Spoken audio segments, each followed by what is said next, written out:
कुरुक्षेत्र का मैदान सोचकर ही एक अजीब सी एक गंभीरता महसूस होती है। इतिहास का शायद सबसे बड़ा युद्ध शुरू होने ही वाला है। बिल्कुल।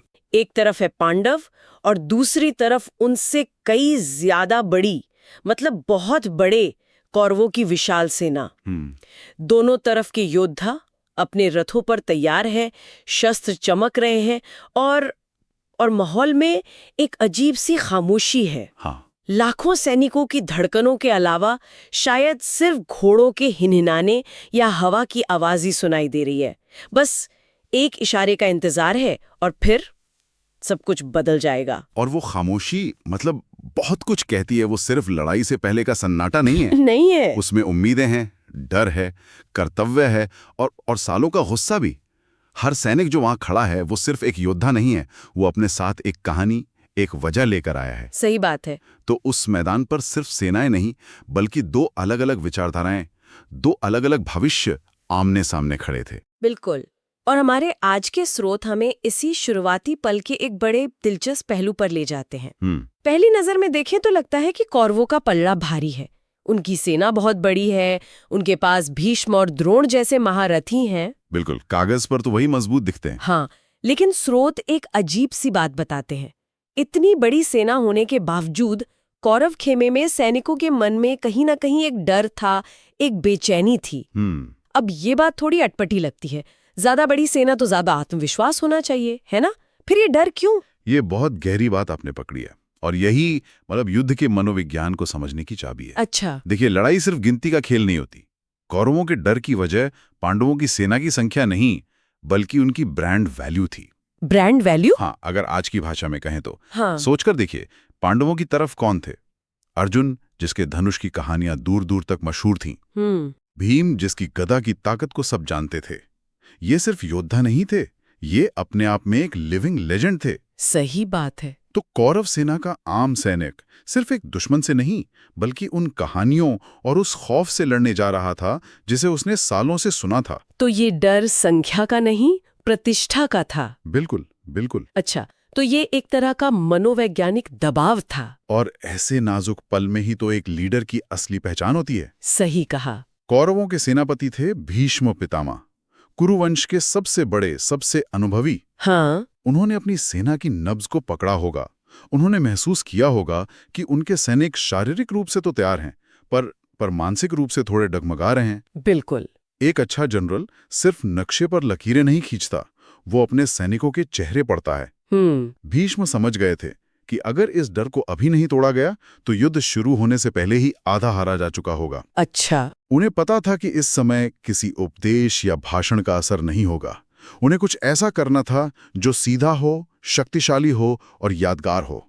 एक ऐसा एक्शन जो डर की इस फुसफुसाहट को एक ही झटके में खत्म कर दे। और यहाँ बात बहुत दिलचस्प हो जाती है। हाँ, उन्होंने वही किया, कोई लंबी चौड़ी घोषणा नहीं की। स्रोत बताते हैं कि भीष्म ने पहले एक सिंह की तरह गर्जना की। एक दहाड़। हाँ, एक ऐसी दहाड़ जिसने पूरे मैदान में एक कंपी दौड़ा दी। और उसके ठीक बाद उन्होंने जोर से अपना शंख बजाया। उससे से एक आवाज नहीं थी, वो एक ऐलान था। उस एक एक्शन का असर समझिए। उस शंख की आवाज एक गूंज बनकर पूरे मैदान में फैल गई। कौरव सेना के हर सैनिक के कानों तक पहुंची और उस आवाज ने उनके अंदर चल रहे डर के शोर को दबा दिया। अच्छा। ये कुछ वैसा ही है जैसे किसी अंधेरे कमरे में कोई अचानक एक तेज रोशनी कर दे। एक पल के लिए सब कुछ साफ हो जाता है। वाओ। सैनिकों के मन में जो शंका थी वो आत्मविश्वास में बदलने लगी। जो चेहरे चिंता से मुरझाए थे उन पर एक चमक आ गई। मतलब ये एक मनोवैज्ञानिक मास्टर स्ट्रोक था। पर एक सवाल मन में आता है। पूछिए। क्या ये सिर्फ एक रस्म नहीं थी? मतलब युद्ध शुरू करने का एक पारंपरिक तरीका? हम इसमें इतना गहरा मनोवैज्ञानिक मतलब क्यों देख रहे हैं? हो सकता है ये सिर्फ एक सिग्नल हो कि चलो अब लड़ना शुरू करते हैं। बहुत अच्छा सवाल है और इसका जवाब हमें उस घटना का वर्णन करने वाले श्लोक में ही मिलता है। अच्छा। अगर ये सिर्फ एक रस्म होती तो उसका जिक्र शायद इतना खास तरीके से नहीं किया जाता, पर जिस तरह से उसे दर्ज किया गया है उससे उसकी अहमियत पता चलती है। ये सिर्फ एक सिग्नल नहीं था, ये एक इरादे से किया गया काम था। आप उस श्लोक की बात कर रहे हैं जो हमारे स्रोत गीता के पहले अध्याय में आता है। हाँ बिल्कुल। श्लोक है तस्य संजनयन हर्षम कुरु वृद्धा पितामह। श्रृंगनादम विनद्योच्च शंखम दद्मो प्रतापवानम। तस्य संजनयन हर्षम। हाँ, अब इसके शब्दों पर गौर कीजिए। तस्य संजनयन हर्षम, इसका मतलब है उस यानी दुर्योधन के मन में हर्ष पैदा करते हुए। ओहो, मतलब श्लोक की शुरुआत ही इस एक्शन के मकसद से हो रही है। भीष्म का पहला काम अपने राजा के मन में खुशी और आत्मविश्वास जगाना था। ये कोई रैंडम एक्शन नहीं था। अच्छा, तो ये लक्ष्य पहले से ही तय था। ये सिर्फ सैनिकों के लिए नहीं बल्कि उनके राजा दुर्योधन के लिए भी था। बिल्कुल।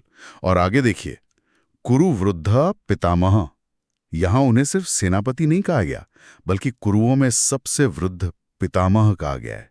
ये उनके अधिकार और सम्मान को दिखाता है। जब परिवार का सबसे बड़ा और सम्मानित व्यक्ति कोई काम करता है तो उसका वजन और बढ़ जाता है। सही बात है। और फिर सिंहनादम और शंखम दधमो, सिंह की तरह दहाड़कर शंख बजाया। ये उनकी ताकत और दृढ़ता का प्रतीक था।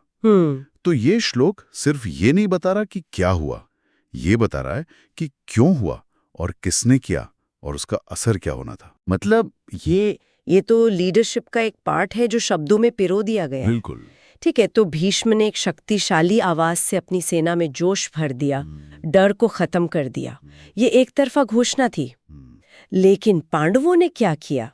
क्या वे बस चुपचाप ये सब सुनते रहे? नहीं। युद्ध के मैदान में आवाज का भी तो जवाब आवाज से दिया जाता होगा। और यहीं से ये पूरा किस्सा और भी ज्यादा दिलचस्प हो जाता है। अच्छा? ये एक तरफा घोषणा नहीं थी, ये एक मनोवैज्ञानिक जंग की शुरुआत थी जो हथियारों से पहले आवाजों से लड़ी जा रही थी।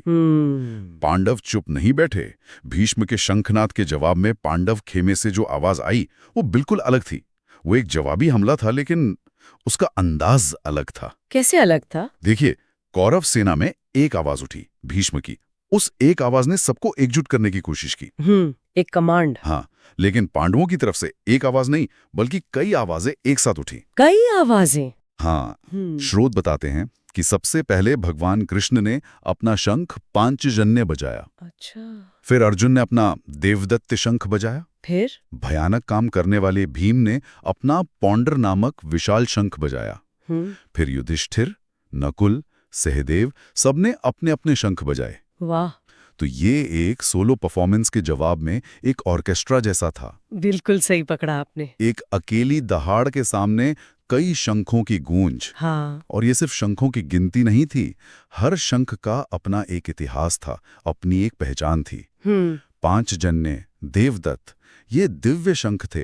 उनका बजना सिर्फ एक आवाज नहीं बल्कि एक दैवीय संकेत भी था। अच्छा। तो एक तरह से कौरवों की तरफ एक इंसान की ताकत का ऐलान था, तो पांडवों की तरफ इंसान और ईश्वर के साथ होने का ऐलान था। और उस आवाज ने कौरव सेना के दिलों को दहला दिया। जैसा कि स्रोत कहते हैं, सघोषो धार्तराष्ट्राणाम हृदयानि व्यदारेत। इसका क्या मतलब हुआ? मतलब उस ध्वनि ने धृतराष्ट्र के पुत्रों यानी कौरवों के हृदय विदीर्ण कर दिए, फाड़ दिए। ये तो कमाल का विश्लेषण है। मतलब अगर हम दोनों घटनाओं को साथ रखकर देखें, हाँ, तो हमें दो अलग अलग तरह की लीडरशिप दिखाई देती है। एक तरफ भीष्म जो एक टॉप डाउन अप्रोच अपनाते हैं। हाँ। एक अकेला लीडर जो अपनी ताकत और अधिकार से अपनी टीम में जोश भरने की कोशिश कर रहा है। हाँ, एक केंद्रीय कमान की तरह कि मैं यहाँ हूँ, डरो मत। और दूसरी तरफ पांडव है, जहाँ लीडरशिप बंटी हुई लगती है लेकिन ज्यादा असरदार है। बिल्कुल। कृष्ण जो मुख्य रणनीतिकार हैं, वो शुरुआत करते हैं और फिर हर बड़ा योद्धा अपनी ताकत का प्रदर्शन करता है। यह एक टीम की तरह है जहां हर सदस्य अपनी पूरी क्षमता के साथ खड़ा है। हाँ। यह एक संदेश है कि हम सब यहाँ हैं और हम सब तैयार हैं। बिल्कुल। ये हमें बताता है कि मनोबल बढ़ाने के दो अलग अलग तरीके हो सकते हैं। एक है डर को दबाना, जैसा भीष्म ने किया। दूसरा है अपने आत्मविश्वास का इतना जोर से ऐलान करना कि सामने वाले का मनोबल ही टूट जाए, जैसा पांडवों ने किया। अच्छा, तो एक डिफेंसिव और एक ऑफेंसिव मूव था ये। एकदम सही। भीष्म का शंखनाद एक डिफेंसिव मूव था, अपनी सेना के डर को काबू में करने के लिए, और पांडवों का शंखनाद एक ऑफेंसिव मूव था, दुश्मन के मन में डर पैदा करने के लिए। चलिए इस सब को जोड़कर देखते हैं। हमने एक घटना देखी, दो अलग अलग प्रतिक्रियाएं देखी और उनके पीछे के श्लोकों को समझा। जी। तो ये सिर्फ एक पुरानी कहानी नहीं है। अगर कोई आज इसे सुन रहा है, एक टीम लीडर, एक मैनेजर या कोई भी जो एक ग्रुप का हिस्सा है, उसके लिए इसका क्या मतलब है? इसका आज भी उतना ही मतलब है। ये नेतृत्व के मनोविज्ञान पर एक शानदार केस स्टडी है। ये हमें सिखाता है कि संकट के समय एक लीडर का एक प्रतीकात्मक कार्य पूरी टीम का माहौल बदल सकता है। सही। भीष्म का शंखनाद हमें बताता है कि कभी-कभी टीम को लंबे भाषणों की नहीं, बल्कि लीडर के एक भरोसेमंद एक्शन की जरूरत होती है, जो कहे मैं स्थिति को संभाल रहा हूं। और पांडवों का जवाब हमें क्या सिखाता है? पांडवों का जवाब हमें सिखाता है कि सबसे मजबूत टीम वो नहीं होती जिसमें सिर्फ एक ही मजबूत लीडर हो, बल्कि वो होती है जिसमें कई लीडर्स हों जो एक साथ खड़े हों। अच्छा। जब कृष्ण, अर्जुन, भीम सब एक साथ अपने मौजूदगी का एहसास कराते हैं तो वो एक अजेय एकता का संदेश देते हैं। यह आज के कॉर्पोरेट वर्ल्ड में भी सच है।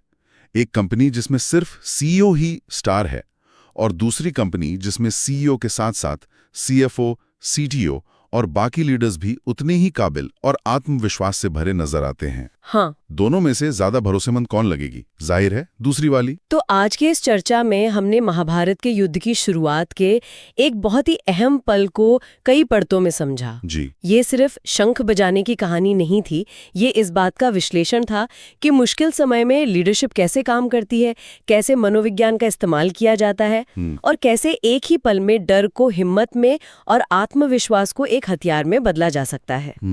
और हमने ये भी देखा कि लीडरशिप का कोई एक ही फॉर्मूला नहीं होता।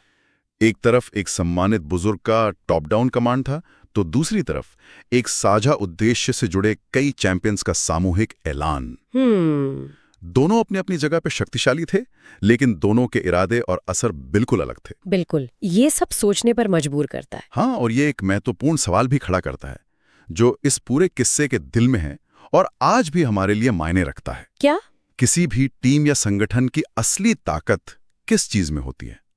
क्या उसकी संख्या में, उसके संसाधनों में, या फिर उसके लीडर की उस क्षमता में जो सबसे मुश्किल घड़ी में भी अपने लोगों में विश्वास जगा सके? और शायद एक कदम आगे जाके ये भी कि वो विश्वास कैसे जगाया जाता है? क्या एक शक्तिशाली आवाज से जो सबको चुप कराकर अपनी सुनने पे मजबूर कर दे, या फिर कई भरोसेमंद आवाजों को एक साथ लाकर जो मिलकर एक ऐसी धुन बनाए जिसे कोई नजरअंदाज ना कर सके? ये सवाल शायद हर लीडर को